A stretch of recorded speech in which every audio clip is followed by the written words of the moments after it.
Assalamualaikum warahmatullahi wabarakatuh.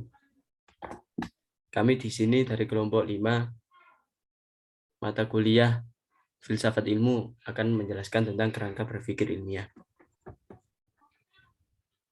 Di sini kita akan membahas 4 materi. Yang pertama yaitu pengertian, yang kedua klasifikasi, yang ketiga sarana, yang keempat prosedur atau metode.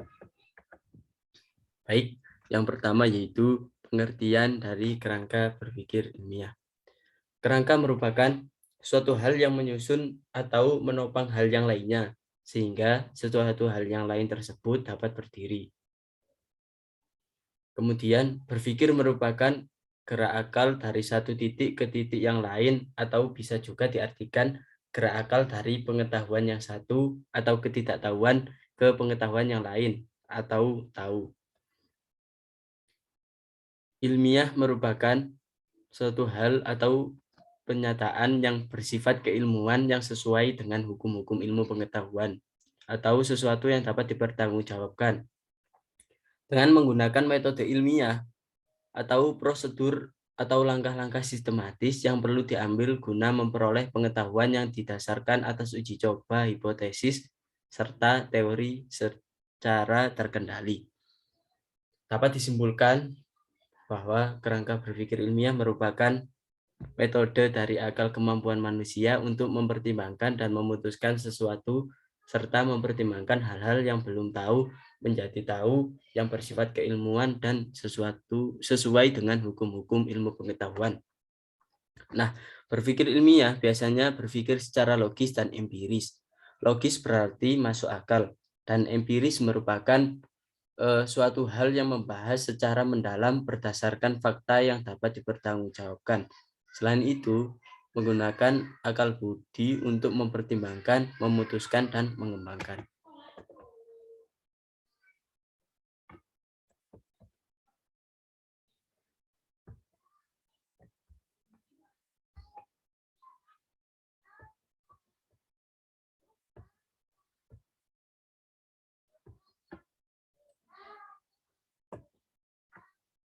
Lanjut ke klasifikasi tadi kerangka berpikir ilmiah. Yang pertama yaitu berpikir ilmiah, alamiah.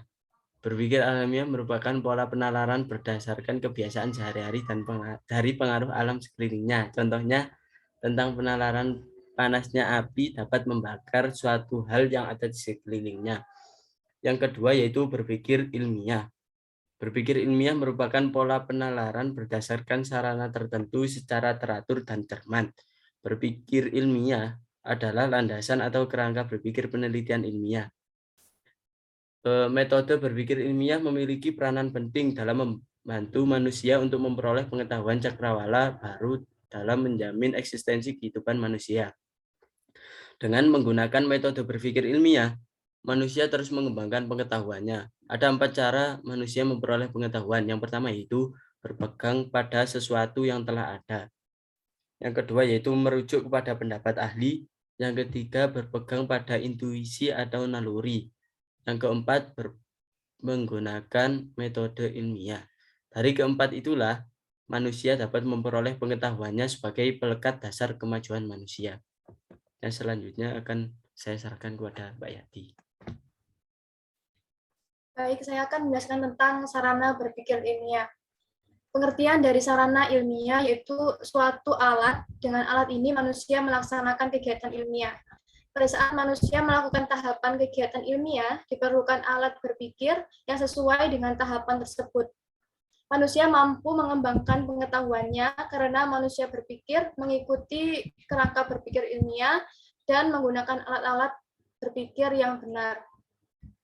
Adapun hal-hal yang perlu diperhatikan dalam sarana berpikir ilmiah, yang pertama yaitu sarana berpikir ilmiah ini bukanlah ilmu, melainkan kumpulan pengetahuan yang didapatkan berdasarkan metode ilmiah. Kemudian tujuan dari sarana berpikir ilmiah yaitu untuk memungkinkan kita melakukan penelaahan ilmiah secara baik. Lanjut.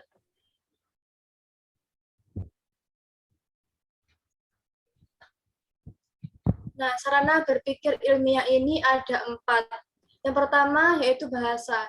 Pengertian dari bahasa yaitu merupakan pernyataan pikiran atau perasaan sebagai alat komunikasi manusia yang terdiri dari kata-kata atau istilah-istilah dari sintaksis. Kata atau istilah merupakan simbol dari arti sesuatu, sedangkan sintaksis merupakan cara menyusun kata-kata menjadi kalimat yang bermakna. Adapun macam-macam bahasa ini ada dua, yakni bahasa alamiah dan juga bahasa buatan. Bahasa alamiah yaitu bahasa sehari-hari yang digunakan untuk menyatakan sesuatu yang tumbuh atas pengaruh alam sekelilingnya. Contoh dari bahasa ilmiah yakni bahasa Indonesia yang biasanya kita gunakan dalam sehari-hari. Kemudian bahasa buatan adalah bahasa yang disusun sedemikian rupa berdasarkan pertimbangan-pertimbangan akar pikiran untuk maksud tertentu. Contoh dari bahasa buatan, yakni bahasa Panda. Dikarenakan bahasa ini memiliki pola logika pada proses pemberian artinya. Adapun ciri-ciri dari bahasa, yang pertama yaitu informatif. Adalah bahasa ilmiah menggunakan informasi atau pengetahuan. Yang kedua reproduktif, yaitu pembicara atau penulis menyampaikan informasi yang sama dengan informasi yang diterima oleh pendengar atau pembacanya. Yang ketiga yaitu intersubjektif, yakni ungkapan-ungkapan yang dipakai mengandung makna-makna yang sama bagi para pemakainya. Dan yang terakhir antiseptik, berarti bahwa bahasa ilmiah itu objektif dan tidak memuat unsur emotif. Lanjut.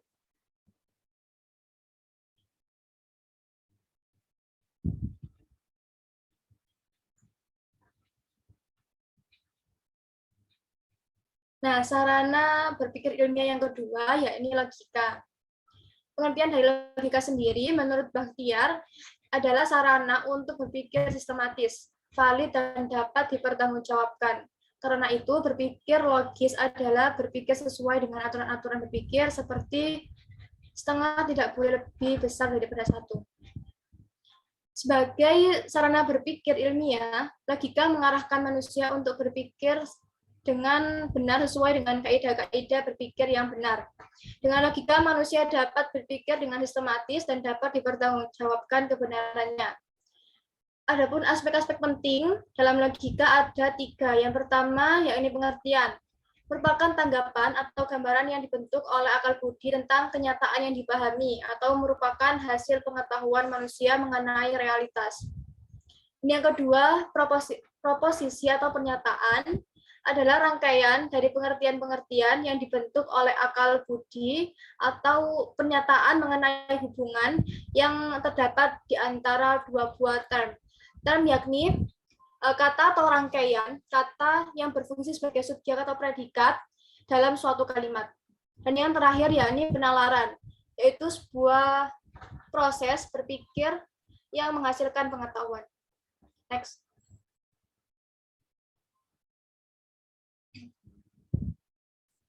Yang ketiga yakni peran matematika dalam sarana berpikir ilmiah. Pengertian dari matematika di sini yaitu bahasa yang melambangkan serangkaian makna dari pernyataan yang ingin disampaikan. Kekurangan yang ada dalam bahasa verbal dapat diatasi menggunakan matematika dalam berkomunikasi ilmiah. Kemudian, matematika juga sebagai sarana berpikir deduktif, yang berarti memungkinkan manusia untuk mengembangkan pengetahuannya berdasarkan teori-teori yang telah ada. Misal, jumlah sudut sebuah lingkaran adalah 3.600. Jadi pengetahuan ini dapat dikembangkan seperti sebesar sudut keliling lingkaran sama dengan setengah besar sudut pusat jika menghadap busur yang sama. Kemudian peran matematika di sini yaitu mengkomunikasikan gagasan dengan bahasa matematika. Justru lebih praktis, sistematis, dan juga efisien. Matematika juga digunakan sebagai sarana untuk memecahkan masalah, baik pada matematika sendiri maupun dalam bidang lainnya. Kemudian aliran dalam matematika, yakni yang pertama ada filsafat logistik, yaitu menyatakan bahwa eksistensi matematika merupakan cara berpikir logis yang salah atau benarnya dapat ditentukan tanpa mempelajari dunia empiris. Yang kedua, filsafat intuisionis, yaitu kebenarannya diambil secara intuisi, bukan secara tiba-tiba. diambil secara intuisi, yaitu perasaan secara tiba-tiba. Maaf. Yang ketiga, yakni filsafat formalis berdasarkan lambang-lambang. Next. Nah, yang terakhir, yakni peran statistika dalam sarana berpikir ilmiah. Pengertian dari statistika sendiri yaitu sarana berpikir ilmiah yang diperlukan untuk memproses pengetahuan secara ilmiah. Statistika membantu melakukan proses generalisasi dan menyimpulkan karakteristik suatu kejadian secara lebih pasti dan bukan secara kebetulan. Adapun peran statistika di sini yaitu yang pertama sebagai alat untuk menghitung besarnya anggota sampel yang akan diambil dari populasi. Yang kedua sebagai alat untuk menguji validitas dan reliabilitas instrumen. Yang ketiga teknik untuk menyajikan data-data. Dan yang terakhir sebagai alat untuk analisis data sebagai penguji hipotesis. Nah, yang perlu diingat dalam statistika yaitu statistika itu harus mendapatkan tempat yang sejajar dengan matematika agar keseimbangan berpikir deduktif dan induktif yang merupakan ciri dari berpikir ilmiah dapat dilakukan dengan baik. Penguasaan statistika sangat diperlukan bagi orang-orang yang akan menarik kesimpulan secara sah.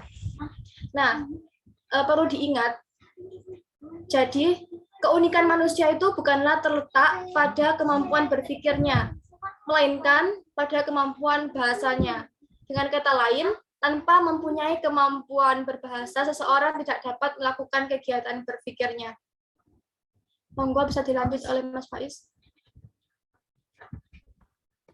Baik, yang terakhir yaitu prosedur atau metode berpikir ilmiah. Dalam bahasa sederhana, metode ilmiah merupakan suatu prosedur atau tata cara tertentu untuk membuktikan benar salahnya suatu hipotesis atau dugaan sementara yang ditentukan sebelumnya. Metode berpikir ilmiah adalah prosedur, cara, dan teknik memperoleh pengetahuan. Pengetahuan baru disebut sebagai ilmu apabila cara perolehannya dilakukan melalui kerangka kerja ilmiah. Macam-macam dari metode berpikir ilmiah. Secara garis besar, metode ilmiah biasanya terbagi menjadi dua macam. Yang pertama yaitu metode induksi.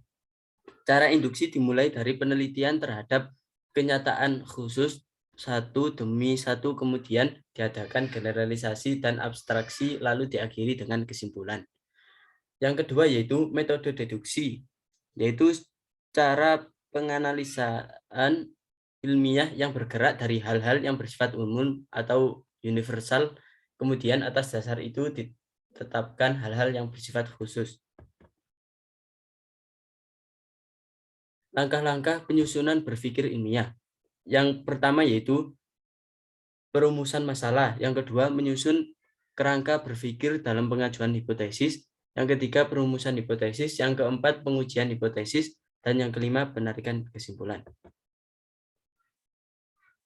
Jika ada yang ditanyakan, boleh ditanyakan di kolom komentar. Terima kasih, mohon maaf atas kesalahan penyampaian dari kami. Wassalamualaikum warahmatullahi wabarakatuh.